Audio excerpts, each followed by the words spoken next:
Sarado na nga. Yan, yan.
Ha? Agad ang puti.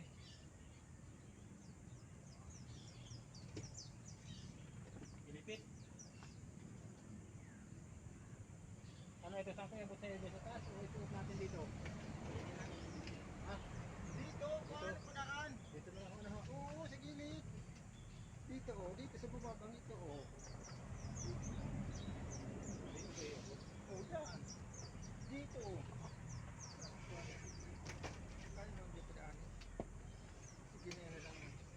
Sana dapat na nauna yan. Oh. Yan. Ganon. Ganon. Bago ilagay. Bago iporma. Huwag katabi doon ang lagyan mo yung mayroong timba doon. Lagyan mo ng cheese oil. Cheese oil. Yan. Papahidan mo ng cheese oil dyan. Oo. Na.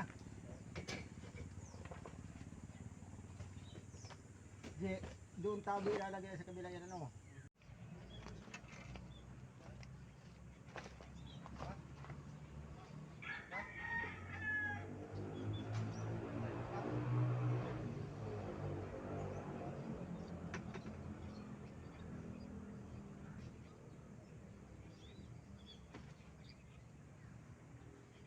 Ang pahal nito ni Kuya ano dito sa loob, dito.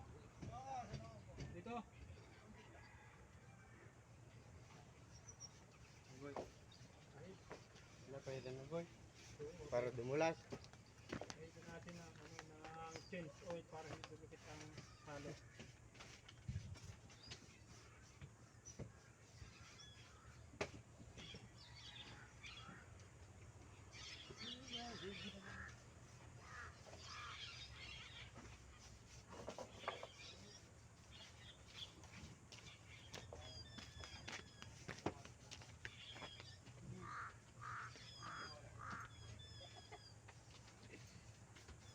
Sabi nga po ini Foreman kanina.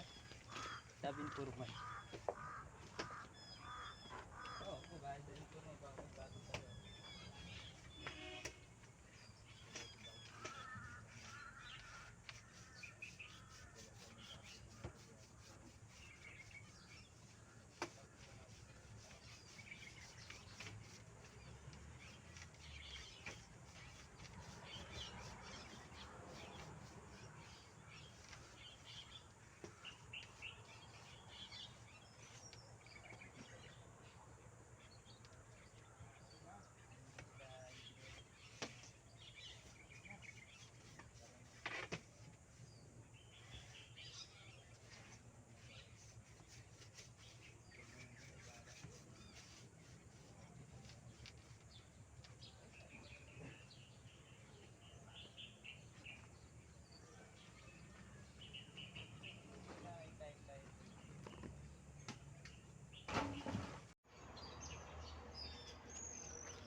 Grabe init.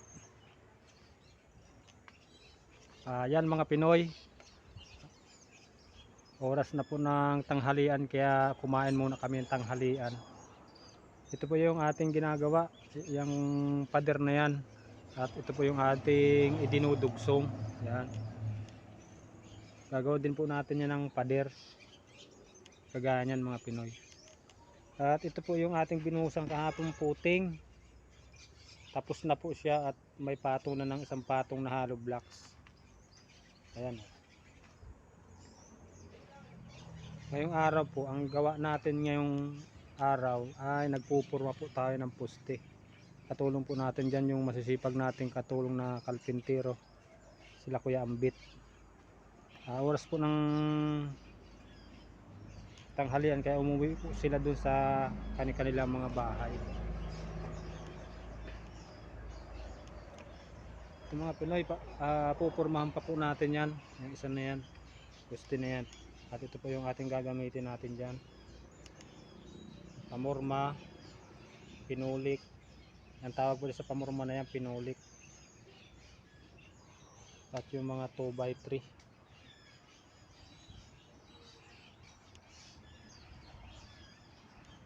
Ayan. At doon po sa patuloy na sumusuporta at tumatangkilik sa channel ni Boy Pinoy, maraming salamat po. Doon po sa mga bagong subscriber at viewers, maraming salamat po doon sa suporta at sa tiwala niyo mga Pinoy. Sana po magtuloy-tuloy na po tayong dumami. At kung ngayon lang po kayo napadaan sa channel ni Boy Pinoy, huwag niyo naman po sanang kalimutan mag-subscribe at mag-like. Maraming salamat po. Bali, mamamahinga lang po muna tayo. At